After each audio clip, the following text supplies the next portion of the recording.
오늘 아침에 인터넷에서 이런 글을 보았습니다. 잘못된 만남이 얼마나 많았으면 코로나를 통해서 사람과 사람이 만나지 못하게 하겠는가. 교회당에 모여서 얼마나 많은 잘못을 했으면 예배를 못하게 하겠는가. 얼마나 씻어낼 것이 많으면 하나님이 폭우로 세상을 쓸어버리겠는가. 우연히 본 글이지만 가슴 깊이 다가오는 그러한 내용이었습니다. 이 세상에서 삶을 살아간다는 것 그 자체가 쉬운 것은 아닙니다. 늘 누군가와 경쟁을 해야 하고, 특히 기독교 신앙인으로서 믿음과 합당한 가치관을 가지고 산다는 것은 참으로 어려운 일입니다. 이렇게 삶에 지친 우리를 예수님은 부르시고 안식을 주시겠다고 말씀을 하셨습니다. 수고하고 무거운 짐진 자들아 다 내게로 오라. 내가 너희를 쉬게 하리라. 마태복음 11장 28절의 말씀입니다. 삶에 지친 우리, 특히 그리스도인의 가치관을 갖고 살기 힘든 우리를 예수님은 오늘 또 부르시고 안식을 주시는 것입니다. 그러나 언제까지나 쉬고만 있어서는 안 됩니다. 지친 몸을 잠시 쉬는 것은 또다시 일어나서 일을 하기 위함입니다. 그래서 휴식은 일의 연속이다. 그렇게 말도 하는 것이죠. 마태복음 28장 19절 20절 우리가 너무도 잘 아는 말씀이 있습니다. 그러므로 너희는 가서 모든 민족을 제자로 삼아 아버지와 아들과 성령의 이름으로 세례를 베풀고 내가 너희에게 분부한 모든 것을 가르쳐 지키게 하라. 볼지어다 내가 세상 끝날까지 너희와 항상 함께 있으리라 하시니라 말씀하고 있습니다. 하나님께서 우리를 선택하시고 예수님을 통해서 우리를 대속하게 하신 이유는 세상으로 우리를 보내시기 위함입니다. 세상으로 가서 해야 할 일이 있기 때문에 하나님은 우리를 불러주신 것입니다. 회사에서 어떠한 사람을 채용할 때는 그 사람에게 시킬 일이 있기 때문입니다. 나라에서 어떠한 자리를 주고 임명을 하는 것은 그 사람으로 하여금 그 일을 하게 하기 위함입니다. 마찬가지로 하나님께서 우리를 부르신 것은 우리로 하여금 시키실 일이 있기 때문이다. 우리는 그것을 사명이라고 합니다. 오늘 본문을 보면 하나님께서 모세를 부르시고 이집트로 보내시기 위해서 하시는 말씀을 볼 수가 있습니다. 모세가 가야 할 이집트, 애굽, 그것은 바로 오늘 우리가 가야 할 세상이라고 하는 것입니다. 고통 속에서 신음하는 백성을 보고 듣고 알아야 한다고 말씀하십니다. 7절 말씀 보면 여호와께서 이르시되 내가 애굽에 있는 내 백성의 고통을 분명히 보고 그들의 감독자로 말미암아 부르짐을 듣고 그 근심을 알고 있다고 말씀하고 계십니다. 백성의 고통을 보아야 합니다. 하나님께서 시키시는 일을 우리가 감당하기 위해서는 그 하나님의 생각과 눈에 우리를 갖다 맞추어야 합니다. 그래야만 하나님께서 하시는 일을, 하고자 하는 일을 우리가 할 수가 있는 것이죠. 요즘 부동산 문제가 그렇게 심각하게 떠오르는데 뭐였습니까? 청와대에 있는 수석 비서관들이 아파트를 여러 채 가지고 있더라. 절대 팔려고 하지 않더라. 그 부동산 정책을 만드는 사람, 고위공직자, 1급 이상 고위공직자들이 다 여러 채의 집을 가지고 있더라. 그 법을 만들어야 할 국회의원들이 다 여러 채의 고가의 집을 가지고 있더라. 이게 무슨 말입니까? 대통령의 뜻과 그 일을 받아서 해야 할 사람들의 생각이 다르다는 것이죠. 그러니까 그 일이 진행이 안 된다는 것입니다. 마찬가지로 우리가 하나님께서 우리에게 주시는 일을 감당하기 위해서는 하나님께서 어떤 생각을 하고 계시기 때문에 이 일을 하고자 하시고 그 일에 나를 쓰시려고 하는가, 그것을 우리는 먼저 알아야 한다는 것이죠. 하나님이 보셨던 백성의 고통을 우리는 보아야 합니다. 예수님 당시에도 예수님께서는 그 백성들을 불쌍히 여기셨다고 말씀합니다. 마태복음 9장 36절에 무리를 보시고 불쌍히 여기시니 이는 그들이 목자 없는 양과 같이 고생하며 기진합니다.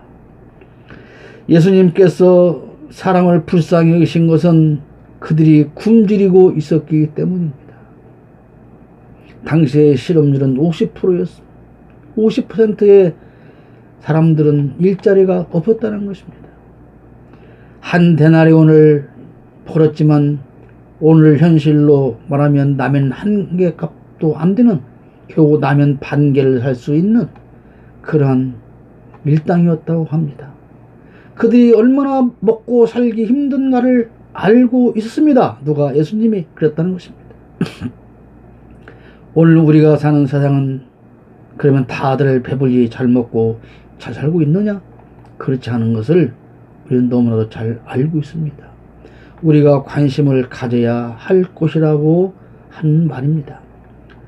당시 예수님 당시의 지도자는 많았지만 영적으로 인도를 받지 못했기 때문에 예수님은 그 무리를 불쌍히 여기셨습니다. 오늘 우리가 사는 사회에서도 많은 사람이 영적으로 고갈을 느껴서 곤고히 살아가는 것을 우리가 보아야 합니다. 영적인 고갈 때문에 수많은 사람이 희망을 잃고 살아갑니다. 그저 죽지 못해 살아갑니다. 그래서 우리나라의 자살률이 세계 최고가 된 것입니다. 교회가 할 일은 이런 어려움에 부닥친 수많은 사람들에게 희망을 주는 것이어야 합니다. 교회와 성도가 그저 우리 교회를 키우는 일에 매진하는 것은 분명히 잘못된 일이며 하나님께서도 기뻐하실 일이 아닙니다. 의사가 환자를 제대로 치료하기 위해서는 먼저 그 환자의 상태를 보고 알아야 하듯 우리가 하나님의 자녀로서 주신 일을 감당하기 위해서는 먼저 이 병든 세상을 잘 보고 알아야 합니다. 무엇이 문제인가? 이 세상에 무엇이 문제인가? 이 세상을 살아가는 사람들이 무엇 때문에 힘들어하는가? 우리는 이것을 보고 알아야 합니다. 모세 당시 이집트에서 사는 히브리 민족의 고통은 노예로서 자유를 잃고 착취당하면서 사는 것이었습니다. 착취. 우리 주변에서 함께 살아가는 이웃들의 아픔과 고통을 보아야 합니다. 요즘도 기업체에서 일하는 노동자들이 수없이 죽어갑니다. 그들은 임금을 착취당하고 감당할 수 없는 많은 시간 동안 노동을 하지만 그들의 권리는 유면받고 죽어도 그저 사람들이 관심을 갖지 않는 그렇게 소외된 채로 살아가는 사람들이 얼마나 많은지 우리는 관심을 가져야 됩니다. 그들을 외면하는 것은 교회와 성도가 직무를 유기하는 것입니다. 백성의 부르짖음을 들어야 합니다. 감독자로 말미암아서 외치는 부르짖음이었습니다. 히브리 민족들을 노예로 부리면서 감독하는 그 감독자들의 횡포가 너무나도 심했다고 하는 것입니다. 당시 이집트 감독자들의 횡포는 말로 표현할 수 없이 심한 것이었습니다. 우리가 영화를 통해서 짐작해 볼 수 있는 일들은 얼마든지 많이 있습니다. 이들 중에는 그런데 가끔 이집트인이 아닌 동족 히브리인도 포함되어 있었다고 하는 것입니다. 애굽의 감독자보다 오히려 동족인 히브리인의 감독자가 더 심하게 같은 민족을 핍박하고 괴롭혔다는 사실입니다. 일제강점기 때 일본군과 순사로 활동하면서 동족을 해친 수많은 친일파 집단들이 있었습니다. 일본 천황에게 혈서를 써서 일본에게 충성하겠다는 사람도 있었고, 그가 이 나라의 대통령을 했던 시절도 있었습니다. 일본군에 들어가서 독립군들을 무참히 학살했던 그런 사람들이 반성하지 않고 군대의 우두머리가 되어서 오히려 훈장을 받고 국립묘지에 묻히겠다는 사람들도 있습니다. 그 후손들은 아직도 반성하거나 회개하지 않고 조상들이 물려준 더러운 돈과 재산으로 잘 먹고 잘 살고 있습니다. 반면에 독립운동을 했던 분들의 후손들은 옥탑방에서 고시원에서 정부가 주는 몇 푼의 돈을 받으면서 그렇게 쓰러져가는 사람들도 수없이 많은 것을 우리가 봅니다. 왜 그럴까요? 이 세상이 정의롭지 못하기 때문에 그렇습니다. 하나님의 공의가 행하여지지 않는 세상이기 때문에 하나님의 공의를 가지고 이 세상을 정의롭게 만들어야 할 사명을 가진 교회들이 그런 일을 외면하고 있기 때문에, 눈 감아버리고 있기 때문에, 자신들의 배만 채우고 있기 때문에 유대인 지도자들이, 바리새인들이, 서기관들이 오히려 그 가녀린 백성들의 피를 빨아먹고 착취했던 것 같은 현실이 오늘 이 땅에서도 일어나고 있다고 하는 것입니다. 같은 신앙인들로 인해서 피해를 겪고 고통을 당하는 사람이 얼마나 많은지도 우리는 잘 알고 있습니다. 교회 안에서 자기가 전도해 온 사람을 이용해서 사기를 치고 이용해 먹고 자신의 이득을 위해서 속이고 착취하는 일조차도 교회 안에서 얼마나 많이 일어나고 있는지 우리는 듣고 보고 있습니다. 일부의 잘못된 정치인들이, 검사와 판사들이, 목회자들이, 교사들이, 의사나 교수들까지도 선량하고 힘없는 약자들을 괴롭히고 이용하고 속이며 자신들의 배를 채우는 경우가 너무나도 많은 현실 속에서 우리는 저들의 고통스러운 외침을 들어야 한다고 하는 것입니다. 들어야 한다는 것은 관심을 가져야 한다는 말과 같습니다. 우리는 늘 우리 이웃의 고통스러운 외침에 귀를 기울이고 관심을 가져야 합니다. 그래야 그들을 도울 방법도 찾게 되는 것입니다. 무엇이 힘든지를 알아야 합니다. 외치는 사람의 구체적인 고통을, 그 내용을 보고 듣고 알아야 합니다.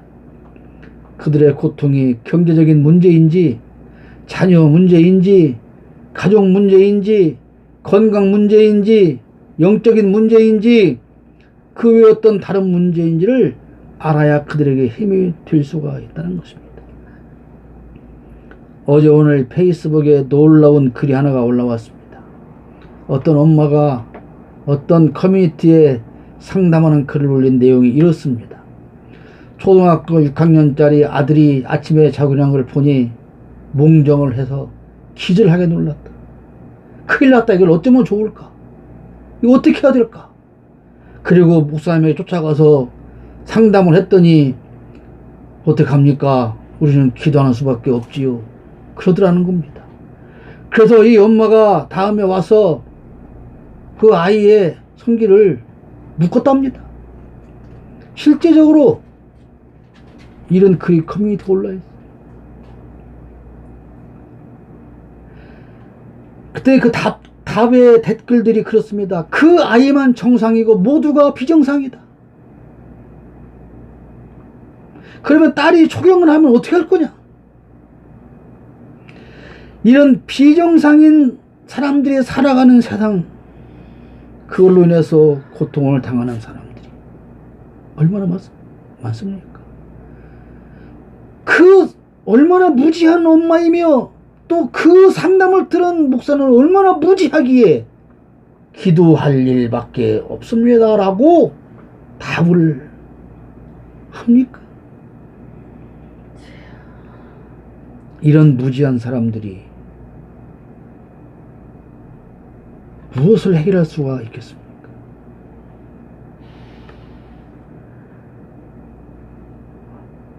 우리의 이웃이 어떤 문제를 가지고 왔을 때 정말 그 사람이 얼마나 아픈가를 알고 또는 그것이 가치관이 잘못되어지고 무지해서 그런 것이라면 그 문제를 해결하는 사람은 지혜롭고 정말로 그런 지식을 갖춰야 됩니다. 우리가 기독교인으로서 힘든 사람들을 보았다면, 그들의 문제가 무엇인지를 우리가 알았다면 그 문제들을 같이 고민하고 해결할 수 있는 지혜와 능력 얻기를 하나님께 먼저 기도해야 됩니다. 그리고 공부해야 되고 지식을 쌓아야 됩니다. 그래야 일을 할 수가 있습니다. 모세가 백성들을 인도하는 지도자와 되어야 하기 때문에 하나님은 사전에 그를 궁궐에 보내서 교육을 시켰던 것입니다. 나 자신을 알아야 합니다. 나 자신의 부족함을 먼저 보아야 합니다. 오늘 11절 말씀 모세의 말입니다. 모세가 하나님께 아뢰되 내가 누구이기에 바로에게 가며 이스라엘 자손을 애굽에서 인도하여 내리이까. 하나님 앞에 서야 자신을 보게 됩니다.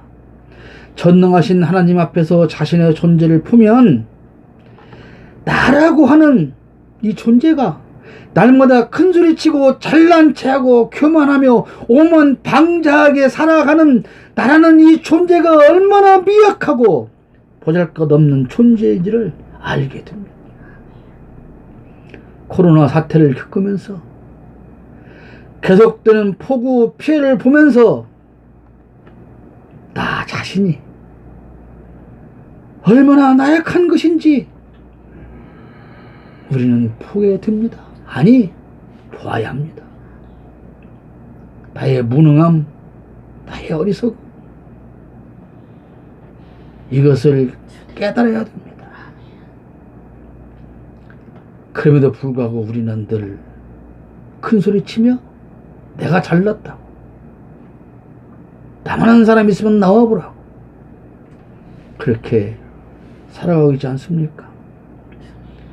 하나님 앞에 선 모세는 왕자도 아니었고 귀족도 아니었고 한낱 목자에 불과했습니다. 하나님 앞에 선 나의 모습은 어떤 모습인가요? 아직도 나는 왕의 모습인가요? 왕자의 모습인가요? 귀족의 모습인가요? 모세는 자신의 나약함을 보았습니다.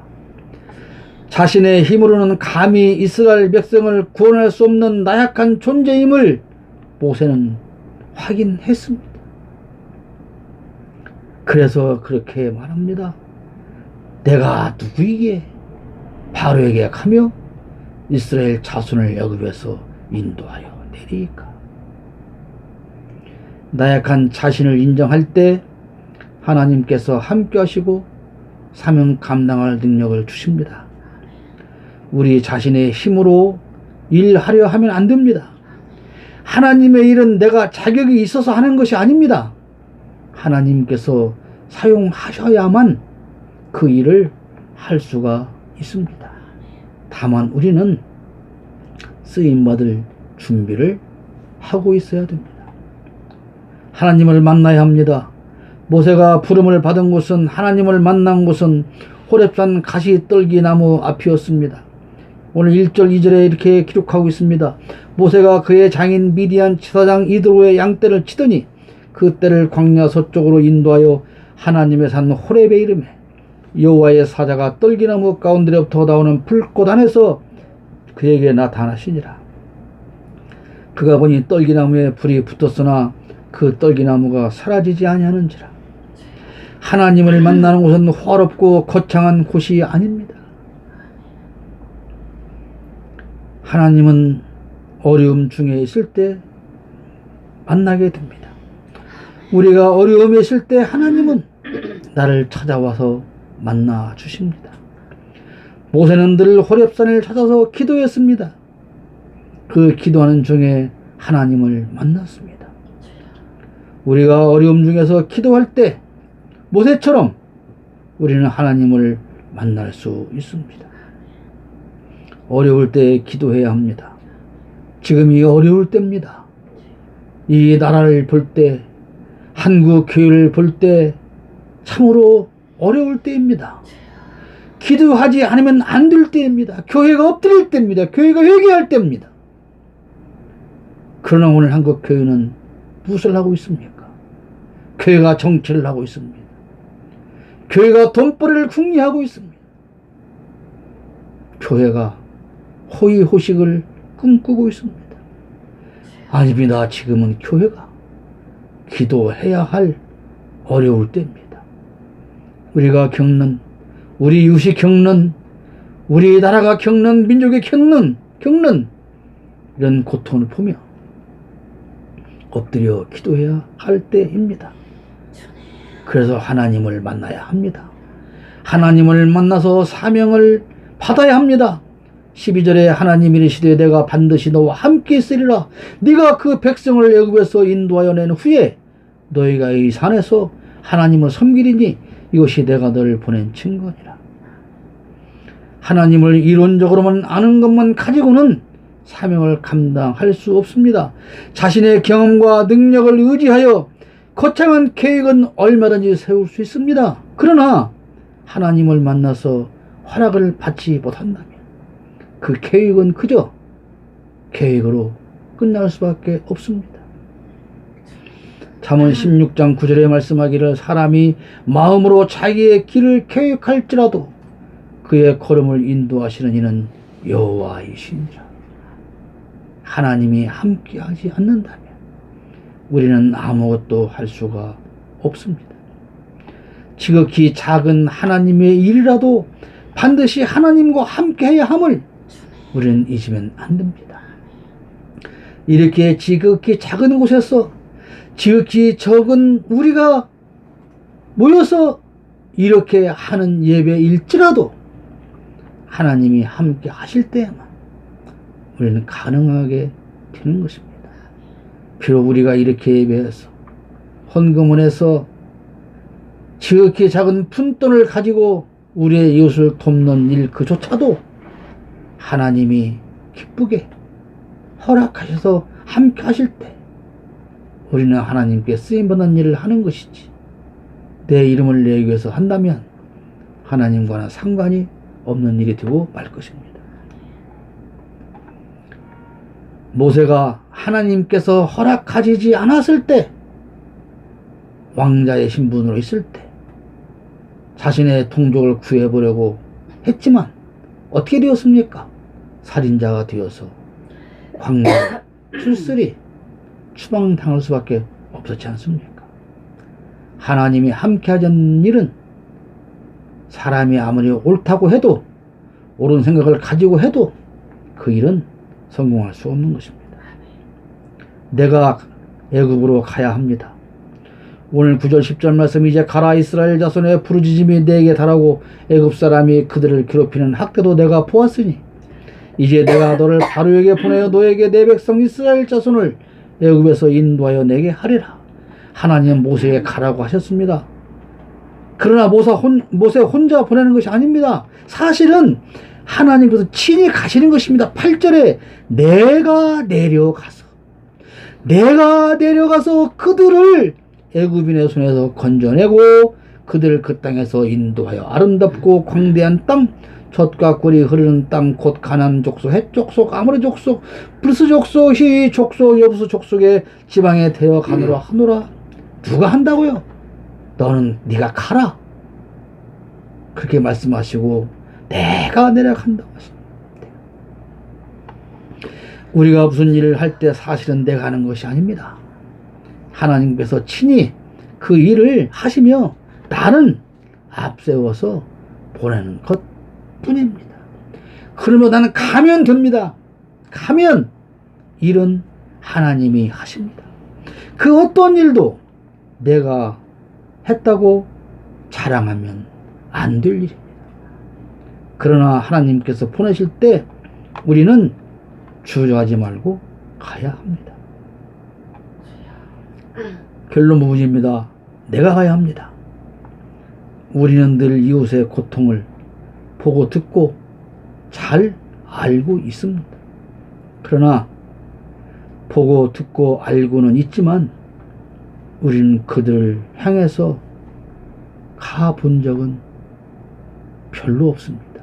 아니, 한 번도 가본 적이 없는지도 모릅니다.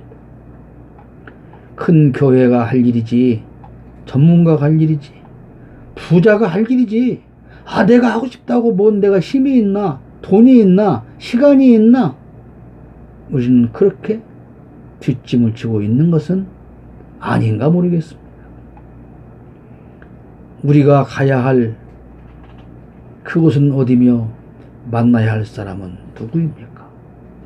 우리가 갈 애굽은 세상입니다. 신음하는 히브리는 우리의 이웃입니다. 사실 제가 여기까지 설교를 작성해 놓았지만 한 주간 내내 마음이 무거웠습니다. 왜냐하면 이 설교 내용이 너무 추상적이었기 때문에 그렇습니다. 우리가 가야 할 애굽은 세상이다. 세상 어디로 가라는 것인가? 신음하는 히브리는 우리의 이웃이다. 그러면 그 이웃은 누군가?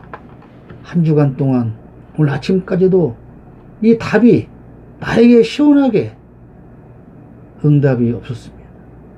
그러나 오늘 아침 짧은 시간 동안 차를 타고 올 때 하나님은 제게 답을 주셨습니다.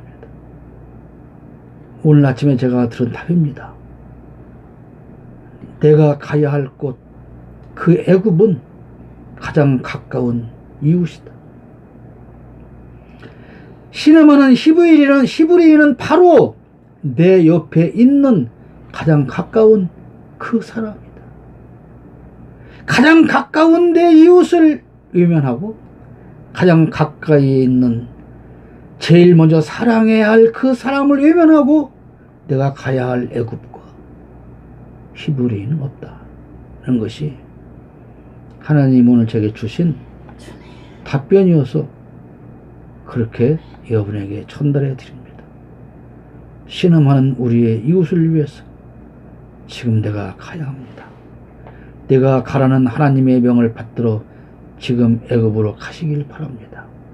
그러나 애굽은 저 멀리 홍해를 건너서 가야 하는 곳이 아니고 바다를 건너서 산을 넘어서 가야 하는 곳이 아닌 바로 가장 가까이 있는 내 이웃집, 늘 만나는 그 사람들, 그 모임, 그 안에 있는 가장 가까이에 있는 내가 먼저 사랑해야 할 그 사람을 향해서 가는 것입니다. 여러분, 내가 가라는 하나님의 명을 받들어서 지금 저와 여러분 모두 함께 그곳을 향해서 그 사람을 향해서 갈 수 있기를 축복합니다.